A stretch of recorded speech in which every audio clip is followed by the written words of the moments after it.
હમણાં વાત સુંદર આવી કે સગાળ સાહેબ છોકરા ફાડી નાખી દીધો. જલારામ બાપે એમની પત્ની નાખી દીધી. મોર ધ્વજાએ અંગ વેરાયું. કર્ણને એટલી ભીડ પડી. કર્ણને જ્યારે કુરુક્ષેત્રના મેદાનમાં પડ્યો હતો ત્યારે ભગવાન કૃષ્ણજી કર્ણને વાહ વાહ કરતા એટલે અર્જુનને એમ થયું હું શિષ્યનો પ્રિય છું તો આ કર્ણને કેમ વાહ વાહ કરે. એટલે ભગવાન કૃષ્ણ કે એની પરીક્ષા લેવી છે, ચાલ આપણે બે જણા. સંધ્યા સમય થયેલો, કર્ણનો પ્રાણ જાવાવ થઈ રહેલો. એવામાં બ્રાહ્મણનું સ્વરૂપ લીધું બંને જણાએ. કર્ણ પાસે આવીને ઉભા રહ્યા છે કે કોઈ દાતા છે, કોઈ દાતા છે. એટલે કર્ણે ઓગળી અથર કરી મરણ પથારી પડ્યો છે છતાં કે ભાઈ તું કોણ છે? કે હું કર્ણ જ છું. કે હું હવે કર્ણને માનતો નહીં. કર્ણ તો દાતાર છે, કર્ણ દાનેશ્વરી છે. સૂર્યનું કિરણ ધરતી ઉપર પડે ને એ પહેલા તો હવાશેર હોનાનું દાન કરે. આવો કર્ણ ધરતી પર હોય હોતો હશે કે પ્રભુ એ હું જ છું. તમે ભૂદેવ આયા છો, ભલે આયા પણ માગો, મારી પાસે જે છે આય. કે એ તો હોનાનું દાન કરે છે, તો હોનું લાય. તું કર્ણ હોય તો હોનાનું દાન કરે. સાહેબ એને દોતની અંદર રેખો હતી ને બધી હોનાની હતી. એટલે કર્ણે ભગવાનને આદેશ કર્યો કે પ્રભુ પેલો પથરો પડ્યો એટલે મને આપો ભૂદેવ. એટલે ભગવાન કૃષ્ણજી કીધું કે ઈ તો મારી મજૂરી કહેવાય. હું તને પથરો આલું, તું મને તોડીને આપે. ઈ તો મેં પથરો આલ્યો, એની મજૂરી તે આલી. તારી જાતે આલ, તું કર્ણ હોય તો આલ. કર્ણ ઘસેડાતો જો પથરો દોત ઉપર મારી રેખો કાઢી છે. દોત પાડી નાખે ને રેખો કાઢી. એટલે હાલવા માટે હું આટલો બો કરે. એટલે ભગવાન કે ભાઈ આપણે આ લોહી વાળું લેતા નથી. આ લોહી વાળું અમને પોહાય નહીં. અને એ સમયે જ્યારે માં કુંતાએ ગંગામાં પધરાયો તો એ સમય વચન આલેલું હતું કે તને ગંગા જ્યારે યાદ કરો ત્યારે પ્રગટ થાય. અને એ વખત માં ભગવતી ગંગાને પ્રગટ કરી કે માં જે મારી માએ વચન નિર્માણ કરેલું હોય તો હવે તું મારી સાથે આની વખત ગંગા પ્રગટ થઈ. અને ગંગાથી ધોઈને જ્યારે ભગવાન કૃષ્ણનું દાન આપ્યું ને ત્યારે અર્જુનને કીધું જો છેલ્લી વેળા છે ને, શ્વાસ જાય છે ને છતાંય એનો ધર્મ નહીં ભૂલ્યો. કોનો મહાધર્મ? હાલ વચનની વાત આવી ને કે બે જગ્યાએ હગું થાય, જમણા દાવ ના કરાય. બીજી હગું ખબર છે કે ઊભું છે હગું, ડખો આઈને ઉભો રહે હોય. ગમે ને બીજું હગું થાય એટલે બીજા 5 જણા ના આવે કે ભાઈ તમારે અમારે હગું ઊભું છે, તમે કેમ આયા? સામાન્ય માણસો તોડી નાખે સાહેબ, એની કોઈ ચિંતા નથી. પણ તમે ગુરુને વરેલા છો, વચનને વરેલા છો. વચન શું છે એ મહાધર્મી જોણે થાય. હા, તમારી ઘટના કોઈ બની જશે શરીર સાથે, શરીર કામ નથી હાલતું અને શરીર આગા પાછું નથી થઈ શકતું. એમાં તમે ગંગા સતીએ ઉપાય બતાવ્યો છે. વચને થાપન ને વચને ઉથાપન. વચને મંડાય ધણીનો પાટ. કોઈ મને મળે આવો વચનનો વૈરાગી. વચન શું છે સાહેબ? પેલા દોણો વચન જાણવા માટે તો મહાપુરુષોએ આપણને અવતાર આપ્યો છે. માત પિતાએ આપણને જન્મ આલ્યો પરથી ભાઈ, પણ મહાપુરુષ સદગુરુએ આપણને અવતાર આલ્યો. આ અવતાર તમારી ઈચ્છાથી તમે કરી શકો. અને મહાપુરુષનો આજે મેળો ભરાણો છે સાહેબ, કે જેને ભજન કર્યું છે એની નામની પાછળ આટલા બધા સંતોની આજે પધરામણી થઈ. દરેક સંતો વંદનીય છે સાહેબ. પણ આપણે જેવું પીરસશું ને એવું હોમે વાળું મળશે. ઘણા અમને કહે છે કે બાપુ આ મહાધર્મ શું છે? અમને વોટ્સઅપમાં મેસેજો કરે મહાધર્મ શું છે. પણ હું એનો દ્રષ્ટાંત એક સીધું ટૂંકમાં આપી દઉં કે એક મહારાજ હતા. મહારાજ જેવા રાખો ને, એમાં એક સેવક આવ્યો મારા વદનજી જેવો ઉતાવળો. બાપુ મહાધર્મ શું છે મને સમજાવો ને, મને આપો ને વચન છે મહામૂલો. બાપુ કે આટલી બધી ઉતવાળે ઘેરથી તું બળેલો દાજેલો આવ્યો છે શું? તરત આવતે પહેલે એમ જ કહેશે કે મને આ ધર્મ શું છે સમજાઈ દો. બાપુ કે પેલા થોડીક સેવા કર તું. મારે હાલ ગાય દોવાનો ટાઈમ છે અને હાલ હું તને આ વાત કરી શકું એમ નથી. એટલે પેલો કે બાપુ ચિંતા કરશો ને, ગાય તો હું દોઈ નાખું, એમાં શું, મને દોતા આવડે છે. બાપુ કે એમ કરતો હોય જા પેલી ગાય ઊભી ને પેલું બહેણી ને એવું બધું ડોલ પડી. હવે ડોલ ને બહેણી હતી ને એ અઠવાડો ભરેલી પડી હતી. એટલે ત્યો જઈને પેલો ઉભો રહ્યો સેવક કે બાપુ આ તો ડોલ ને બહેણી છે, બે અઠવાડે કે ધોઈ નાખ. એટલે મને બહેણી એ ટાઈપની ધોઈ ઘસીને ચકચકાટ કરી નાખી. પછી કે બાપુ જુઓ ચકચકાટ કરી કે ન કરી. પછી ગાયને દોઈને બાપુ પાસે આવીને દૂધ મૂક્યું કે બાપુ હવે સમજાવો. બાપુ કે આ બહેણી જેવી ચકચકાટ કરી હતી ને એવી અંદરથી બહેણી તું ચકચકાટ કરીને આવી જા. તને હજી ના સમજાણો કે આ ધર્મ શું થઈ? સંતોની આટલી જ હોવાનું હોય. તારી અંદર હજી ઈર્ષા દેખાઈ ભરી છે, મનમાં મેલ ભર્યો છે, કૂડ કપટ ભર્યું છે. હમણાં સુંદર વાણીમાં નતું જોગાજી કીધું તારા નાવમાં તો વેર ઝેરના કોટા ભર્યા, તારી નાવમાં તો પાપના પોટલા ભર્યા છે. આ બધું જોવતી ન મટે બરણી કંચન જેવી ના થાય તો ઉધિયારી વાત મહાધર્મની ઠેરાવી નથી સાહેબ. મહાધર્મની વાત છે ને તો લક્ષ્મણજીએ અને જાનકી માં સીતાજી બેઠા હતા ને એમને પૂછ્યું તું રોમને કે અમને કો આ વડા ધર્મની વાત શું છે? ચંદ્ર નતા, સૂર્ય નતા, એ ધરતી નથી, આકાશ નતું, નતું પવન કે પાણી. હાલ કીધું કે ટાયર વગર ના ચાલે, હવા વગર ના ચાલે, તો એ વખત હવા નથી, પવન, હવા એ જ પવન છે. તો એ વખત પવન નતું, પાણી નતું, શ્વાસ નતો, ઉશ્વાસ નતો, નતું ચોમડા રુધિર રાય. એ ચંદ્ર સૂર્ય દોનું નહોતા, નતા નવલક તારા, ધરતી આકાશ તેદી નહોતું. એ જાડેજા તેદી ધણી આપો આપ હતા. એ ધર્મને તમે અંબાળો.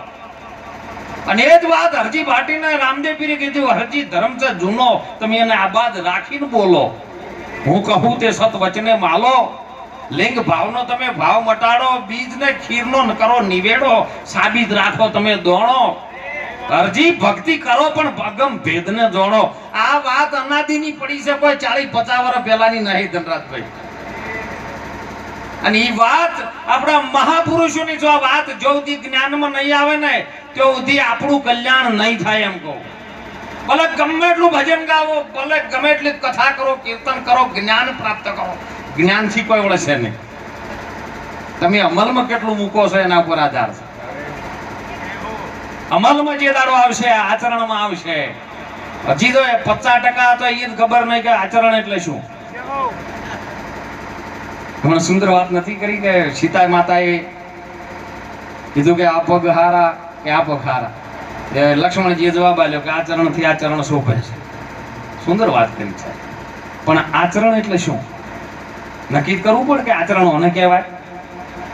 આચરણ ચરણ છે એ ગુરુ મહારાજનું વચન છે સાહેબ.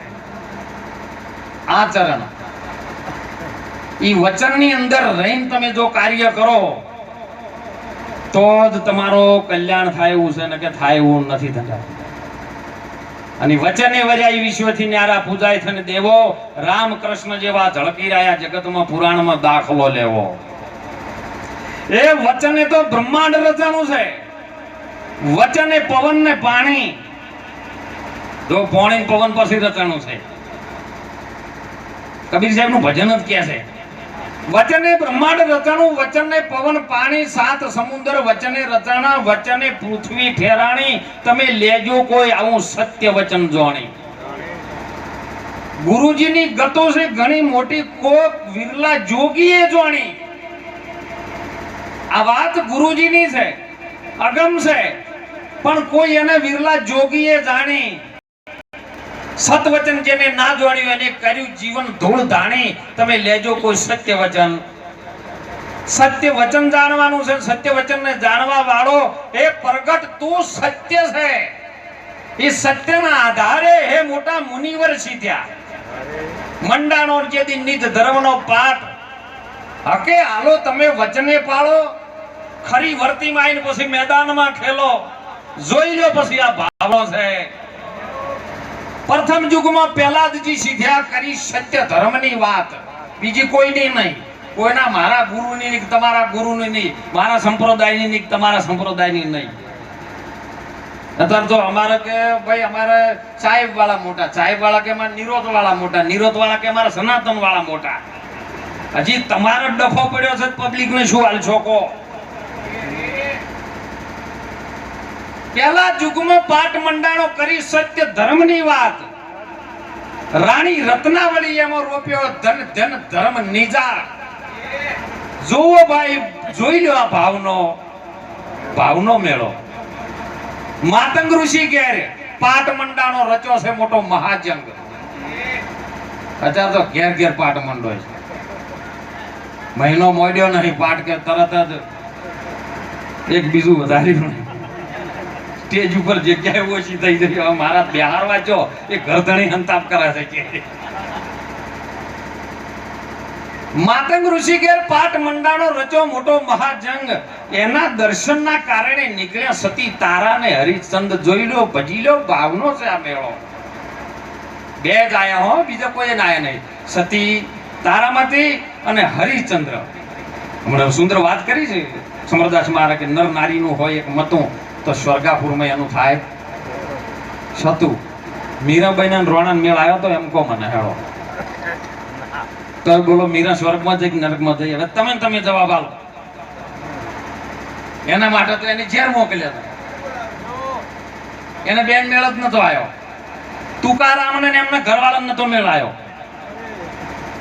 એને બેન મતું નતું તોય તુકારામ સંતની પદવી પામી ગયા. કેમ?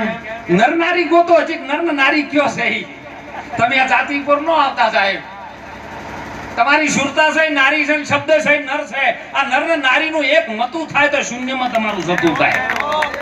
આ વાત તમારા પોતાની છે, પોતાને જ ભજન કરવાનું. એમાં તમારા ઘરવાળી સાથ હાલે કે ના હાલે? ના એ હાલે સાહેબ. સમય આવો છે નો એ હાલે. પણ તમારી નર નારી ગોતવામાં શબ્દ રૂપી નર છે અને સુરતા રૂપી નારી છે. જો આ બેનું એક મતું થાય ને મૂળ સૂક્ષ્મના ઘરમાં જાય અને એથી કદાચ ચક્રવિધિ કુંડળીની શક્તિ જાગૃત થાય અને એથી ભમરો ઉડે અને ભમરો આકાશમાં ચડી જાય સાહેબ. અને આકાશમાં જઈને ગગનમાં બેહે ને એ ગુંજાર કરે. અને ગુંજારનો જે નાદ થાય ને એ નાદના આધારે જો તમારું ધ્યાન લાગે તો તમારું પલમાં કાળની તાકાત નથી. સવારામ બાપા બોલ્યા, ભજનના ભરોસે રેજો એ અંતે એ નારવો પસે અમર બીજક જેને હાથમાં આવ્યો એને કાળ કેમ કરી લો પસે રે. તમે ભજન ના ભરોસે રહેજો. કોઈના ભરોસે ને તમારા ભજન ના હો પાછા. તમારા ભજન ના ભરોસે રહેજો. એને તો અમર બીજક હાથમાં આવ્યું છે. અમર એટલે જે ન મરી શકાય એવું બીજ તમારા હાથમાં આવ્યું છે. હવે બીજ તમારે કઈ જગ્યાએ વાવવું છે એ ગુરુ મહારાજ ભૂમિ બતાવે. એ ભૂમિકામાં તોરલે જાડેજાને કીધું પેલી તપાસજો જાડેજા ભૂમ અને પછી પાદરના ખેતર ખેડજો. પેલી ભૂમ કઈ છે એ ભૂમિકામાં તમે આ બીજ વાવો તો એનું બીજ ઉગે હો ને કઈ ઉગે એવું નથી. આ તો કુરુક્ષેત્રનું મેદાન છે. એ મહાભારતમાં થઈ ગયું એની વાત નથી. એ તો જમ છે એમ ભગવાનની લીલા હતી સાહેબ કર્યું છે. પણ આ કુરુક્ષેત્રનું મેદાન છે એની અંદર કૌરવો છે અને પાંડવો છે અને ભગવાન નારાયણ કૃષ્ણજી છે. અરે ભીષ્મ પણ બેઠા છે. હમણાં સુંદર વાત કરી હતી મેઘરાજભાઈ સાહેબ કે ધર્મરાજા એક આટલું જૂઠું બોલ્યા તો એને પરિણામ ભોગવવું પડ્યું હતું. તો ધર્મરાજા એ વખત જ જૂઠું બોલ્યા હતા કે આગળ બોલ્યા હતા? કોઈને મહાભારત જોયું હોય તો મને કહેજો, ચેલેન્જ આપજો સાહેબ. વિરાટનગર ની અંદર છુપાવે છે અજ્ઞાતવાસમાં રહેતા હતા. તો એ વખત જૂઠું બોલીને રહેતા હતા કે નતા રહેતા મને કહો? તો એ વખત એમનું સત્ય ક્યાં થયું? પ્રમાણ જોશે હો અંદર કેમ છે. પણ ધર્મ માટે ક્યારે તમે બોલ્યા? ધર્મ જ્યારે અધર્મ ચડિયાતો થઈ જાય ને જો અધર્મ હોમો થતો હોય અને જો તમે ન બોલો તો એનું કર્મ તમારે 110% ભોગવવાનું. પેલું આત્મરક્ષા માટે જૂઠું બોલ્યા એટલે એ નડ્યું નતું. આત્મરક્ષા, સ્ત્રી રક્ષા, ગૌ રક્ષા અને આ ભારતની ભૂમિની રક્ષા માટે સાહેબ જેને જેને જૂઠું બોલ્યું ને એને કોઈ નડતું. કારણ કે જીજાબાઈ ને જ્યારે કવિએ કલ્પાંત કરીને પૂછ્યું ને ત્યારે કીધું હતું કે ધનકુખ જીજાબાઈની તેથી શિવાજી જન્મ્યો હતો, તલવાર કરી ધાર પર જેને હિન્દુ ધર્મ થાપ્યો હતો. પડકારતી પુત્રને એ શિવા મરજે રણ મેદાનમાં કાયરની ભાતી તું ન મરતો. હાલનો ભારતનો સંત પણ સુરવીર હોવો જોઈએ, માય કાંગલો ન હોવો જોઈએ સાહેબ, જો ધર્મનું રક્ષણ કરવું હોય તો. મરજે શિવા મેદાનમાં પોકારતી આમ દેશની આર્ય રમણી ઇતિહાસ આ અમર છે ઇતિહાસમાં. આ ઇતિહાસ જેને જેને જનેતાએ ધાવણ એવું ધવરાયું હોય ને એમાં સાહેબ હવે મોખણ ધવરાયું છે એમાં હવે મારે એડિયું ચેવી રીતે ભેળવવું પરથી ભાઈ કહો. અને એ મહાપુરુષે આપણા ભારતના સંતો એક એક વાત ઉપર ટકોર કરી છે. કવિ કાક બાપુએ કીધું છે